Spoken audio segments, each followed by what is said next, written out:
Soltas e soltos, sejam todos muito bem-vindos. Temos a honra de ter aqui com a gente novamente o psicanalista Christian Dunker para poder falar sobre liberdade de escolha. Porque será que a gente é tão livre mesmo nas nossas escolhas? Dunker, muito obrigada por estar aqui com a gente de novo. É um prazer, uma honra. Vocês estão me deixando cada vez mais soltinho.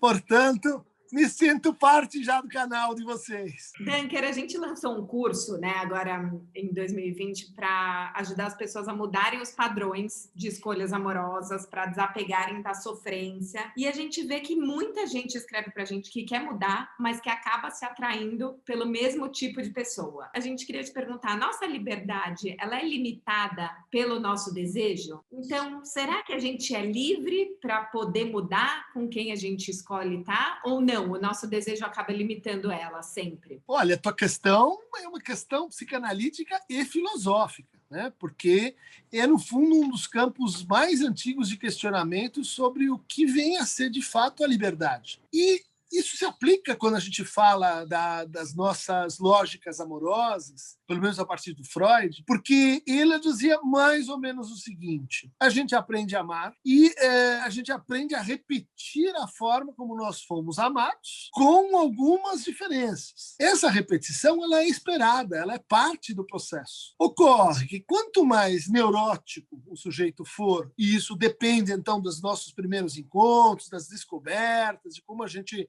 criou uma matriz, vamos dizer assim, básica de apego e relação com o outro, quanto mais condições a gente impõe nessa escolha, mais neurótico é o sujeito. Então, tem gente, vamos dizer assim, em que ser humano basta. Se for bípede sem penas, funciona. E outros que têm listas, né? Se não for usar esse terno, e então aquela faculdade, e então... E isso, de fato, atrapalha muito que você encontre alguém que responda a todas essas condições. Mas o problema não é só esse, é que se isso vamos dizer assim, sinal amarelo para a neurose, o pior vai começar depois disso. Estas condições todas, elas vão também limitando a possibilidade transformativa do amor. Então, não só a escolha da pessoa, mas o percurso que vai vir depois disso vai ser um percurso carregado de malas, carregado de condições, de restrições, de imposições. Isso de fato dá um termômetro da nossa vida amorosa. Mas, vamos dizer assim, que a lógica da escolha implica condições. E essas condições, elas têm que ver com de onde a gente veio e como a gente parou nesse ponto. Isso pode ser mudado? Pode ser mudado. Isso pode ser mudado pela aparição, vamos dizer assim, de novas matrizes, daquilo que o Rimbaud chamava de um novo amor. Para inventar um novo amor, a gente precisa inventar uma nova linguagem, a gente precisa de uma nova poesia. E é mais ou menos o que a psicanálise diz. Olha, você vem com uma poesia de base, você vem com uma gramática normativa de base. Mas se você quiser outra coisa, vai ter que inventar outra forma de amar. Algumas pessoas conseguem mais facilmente que outras. Acho que hoje em dia a gente tem tantas opções de escolha, né? A gente tem a liberdade aqui, 500 crushes potenciais aqui no nosso bolso.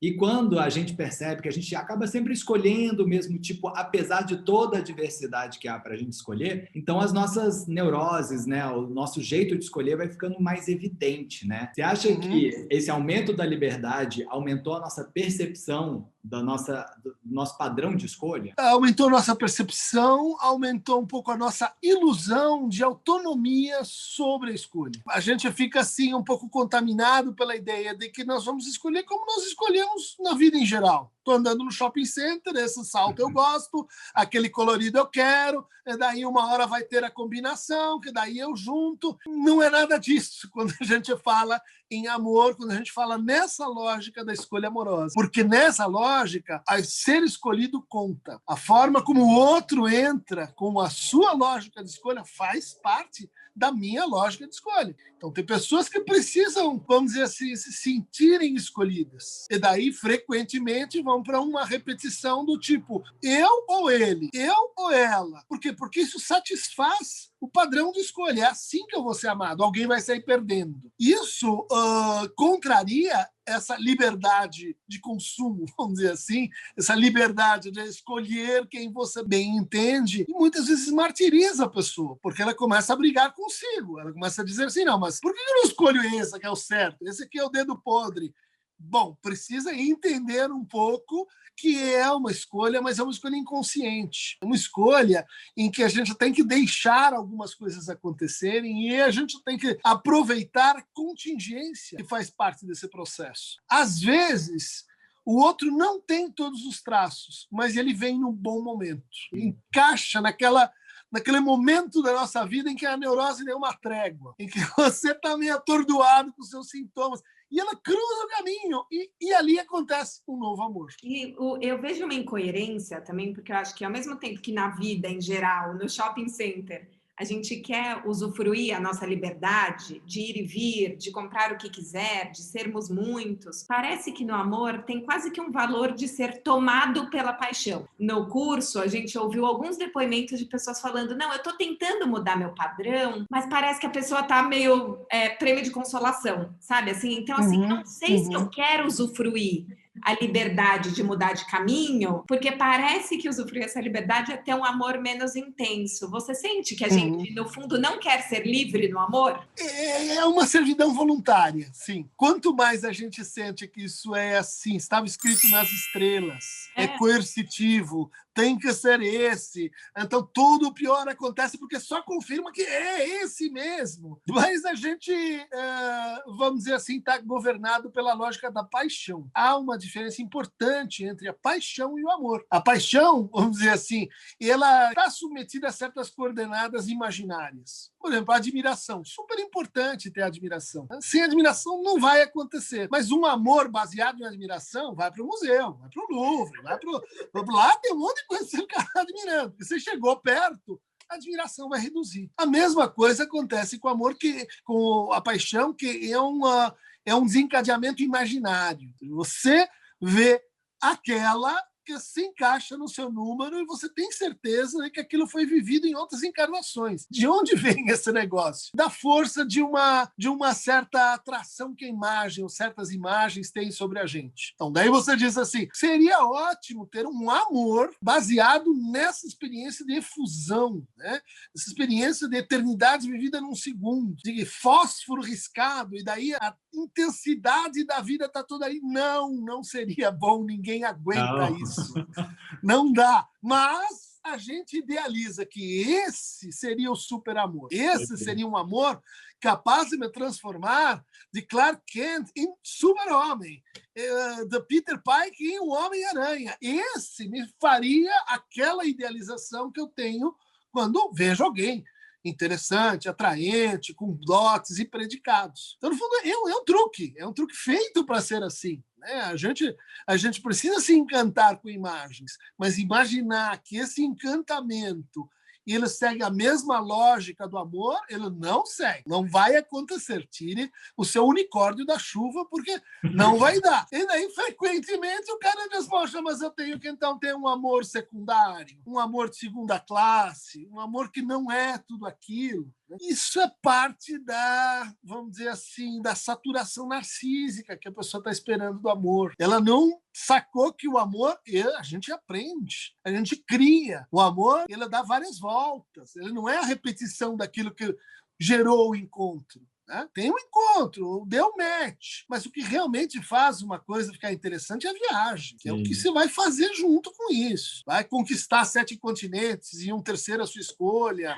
Vai criar filhos, comprar carros. Essa é a viagem do amor. Se geralmente aquele que diz eu vou me contentar com isso, ele está assim um pouco preso, né, na passagem do imaginário da paixão para esse instante da escolha, que é super importante, mas é um instante, né? Se você solto tá aí, né, preso nas suas escolhas erradas, você já assine logo esse canal, já dê um like nesse vídeo, porque isso daqui vai te servir. E você falou uma coisa muito interessante sobre meta-liberdade, né? Porque se a gente diz que a gente é realmente livre para escolher, Por que a gente não pode, então, mudar, né? Você se apaixonou por aquele ali, não deu certo? Escolhe outro. Por que a gente não consegue mudar, né, a nossa escolha para outra pessoa? A gente fica tão fixado naquele que a gente quer. Porque, em parte, aquela escolha ela não foi feita só por elementos conscientes da lista que você checou. Elementos inconscientes estão postos ali. E a hora que eles dão match, eles iniciam um processo de repetição. Queira você ou não. Uma das coisas mais difíceis de compor com amor é a experiência da separação. Amar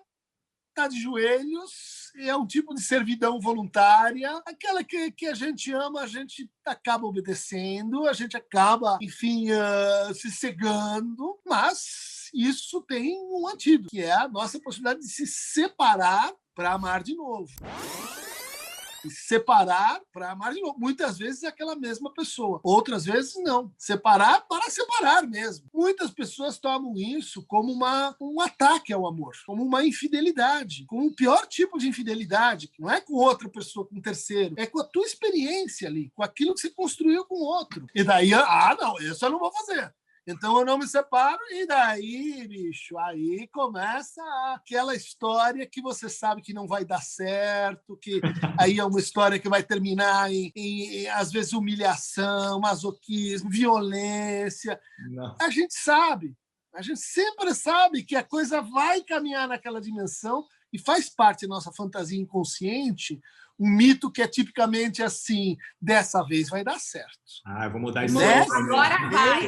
Eu vou fazer igualzinho e vai acontecer aquilo, e não aquilo outro. E isso é, vamos dizer assim, uma parte do que o Freud chamava de a miséria neurótica, né?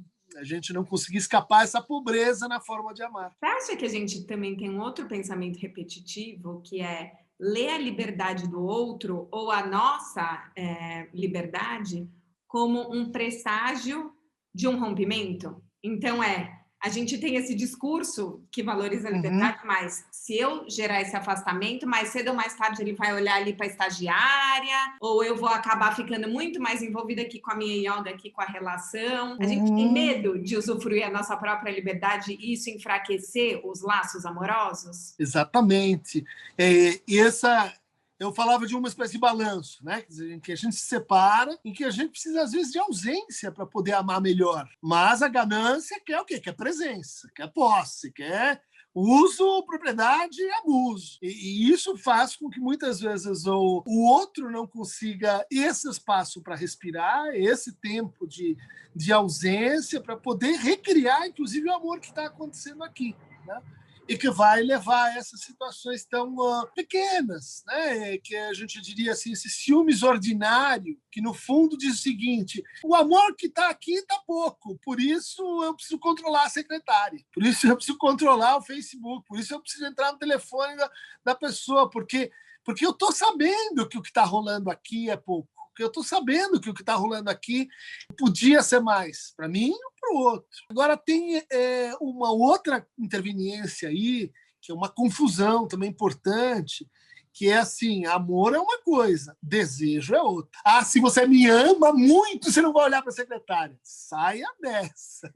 Ele vai olhar para a secretária, vai dizer, puxa vida, e vai te amar um pouco mais, porque ele escolheu você e não a secretária. Sim. Enquanto essa liberdade não for assim bem estabelecida, você vai ficar num amor ciumesco. E a gente vê, né, que muita gente hoje em dia desenha esse crush ideal, né? Fica preso. Então, assim, não, imagina, eu já sei quem eu quero e eu não aceito menos do que isso, então eu quero essa pessoa. Quando a gente também fica muito preso nesse ideal, num crush maravilhoso, a gente também não está reduzindo a nossa liberdade, porque a gente está achando que a gente está escolhendo a pessoa que a gente mais quer. Mas, de fato, a gente não está exercendo o nosso desejo livremente, né? Aí, claro que eu acho que tem uma constelação de montagens, né? Mas eu arriscaria que é mais ou menos assim. Quem pensa nessa lógica contábil podia estar ganhando mais na bolsa, né? Está pagando pouco dividendos, por que não olhar para o outro? Em geral, está deixando de fazer uma pergunta muito importante. Quando ela aparece na clínica, a gente solta rojões, né? A gente fala, puto, o cara passou no nível amador, né? Agora estamos no profissional, né? Que é quando ele faz ele inverte a pergunta. Em vez de dizer assim, o que essa pessoa tem para me dar e ela não está dando, ele faz a pergunta assim, o que eu posso acrescentar a mais nessa forma de amar? O que eu posso fazer para que o outro me ame mais e melhor? O que eu posso dar e não receber? A análise da bolsa é só do income. Ela nunca é do, mas e se eu puser aqui um tantão a mais de mim, a mais de criação, a mais de transparência, a mais de sinceridade, né? Pode ser que no final a pessoa conclua, não, estou pondo, eu inventei aqui um monte de coisa e não, de fato isso não reverberou. Mas, em geral, contabilista é o avarento.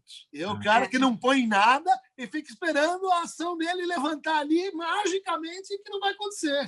Que eu acho que isso é uma coisa que a gente defende muito no canal, que é sair desse lugar da passivona, do amor, e usufruir, ao invés da gente reclamar da liberdade do outro, né? Porque acho que vem muito esse discurso de hoje ninguém quer nada com nada, todo mundo é livre, que é bagunça, é pensar, eu tenho a liberdade de mudar essa dinâmica. Então, assim, a pessoa só me manda mensagem de madrugada, eu tenho liberdade de propor um jantarzinho, de perguntar qual é a relação dele com a mãe dele, né? Então, assim, o que eu posso fazer diferente para tentar fazer funcionar e, se não, ir embora, entendendo que eu tentei, né? Mas de cabeça erguida, sem esse lugar do vitimismo, né? Não, e perfeitos exemplos que você está dando. Porque eles são simples, eles são relativamente óbvios, mas a pessoa não consegue fazer. Ela acha que isso é humilhação, que não pode acontecer desse jeito, que tem que ser o outro, que a transformação ela vai vir de que o outro magicamente vai pôr algo a mais, porque você já está lá fazendo a sua parte, que é o quê?